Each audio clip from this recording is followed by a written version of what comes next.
I am so excited to have you in the course. This course is oriented at the absolute beginner, so it starts slowly with the ABC of programming with C#. Even if you already have some experience with C#, I am certain that you will learn new things in the beginner's sections. As the course progresses, we're moving towards more and more complex topics. There is a very strong emphasis on writing high-quality code, documenting your code, and good programming practices throughout the course. Please keep in mind that almost every lecture in each of the sections of the course will have a challenge waiting for you to practice what you just learned. The first section in the course is about variables and data types. Variables are the backbone of programming. They are what allow us to work with data. This is why this topic is connected with the different data types that the variables can have. In this section, you will learn all you need to know about the different data types, when and how to use each of them. The next section deals with the console window and all of its properties that you can control. In this section, you will learn how you can format your outputs on the console to make them look pretty, control the size of the console, the colors of the text and the background, and so much more. This will help you make your projects more interesting because everything that we will do in this course will live in the console. The next two sections of the course are closely related. The first is operators and expressions, and the second is conditional statements. They are closely related because in order to use and create conditional statements, you need to use operators and expressions. Operators and expressions mainly deals with creating logical expressions that return a true or a false result, which you can use within a conditional statement. Conditional statements are used to control the flow of your code. What does that mean? It means that they let the code decide if a specific piece of code should be executed or not based on the result from the logical expressions that you created for the conditional statement. It's just like when you try to log in your favorite website and you enter your credentials, there is a conditional statement somewhere behind the login form that checks your credentials, and if they are correct, you will be granted access to the website.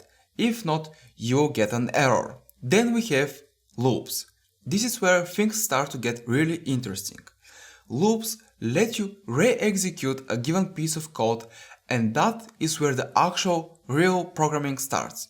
Loops are the backbone of absolutely every single application that you will ever write, use, or see. Loops are actually all around you in your daily life.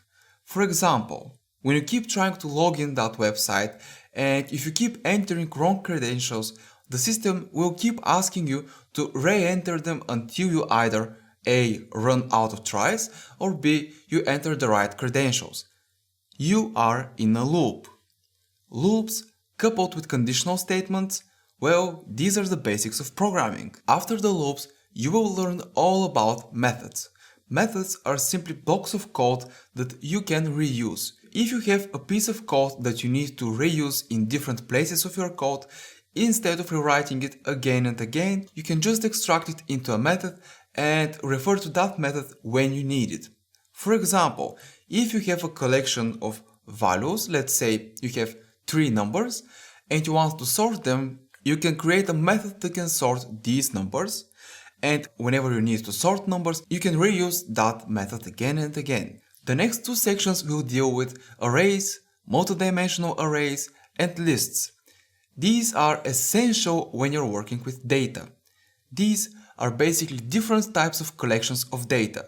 Arrays are used for one-dimensional data, multidimensional arrays are used for data that has 2 or more dimensions.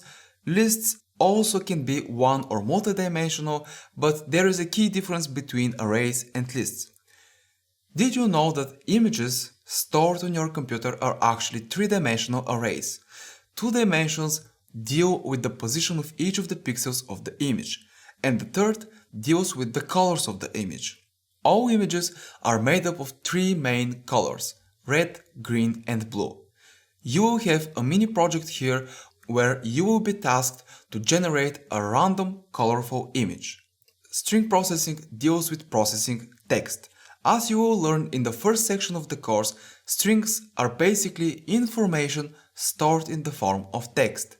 In this section, You will learn how to extract specific parts of strings, remove them, replace them, and more. It's a very interesting and challenging section. The section about exception deals with handling exceptions. Exceptions are basically errors that you may get while your code is executing, if something unexpected happens and breaks your code. Here you will learn how to handle these situations. The rest of the course will deal with object-oriented programming. You will learn everything you need to know about the different building blocks of classes, which are, well, the classes themselves, fields, properties, constructors, access modifiers, static members, namespaces, and more are covered in the first half of the object-oriented programming part of the course. After that, we dive right into the 4 pillars of object-oriented programming. Inheritance, which mainly helps you eliminate redundant code. Redundant code is code that is repeating itself. Abstraction and encapsulation are the second and third pillars. They deal with protecting your code and organizing it. Polymorphism is the fourth pillar, which gives your classes the ability to act as other classes. Well, that's it guys, that's everything that you will learn and practice in this course. I hope that you're ready and excited to learn, because I am excited to teach.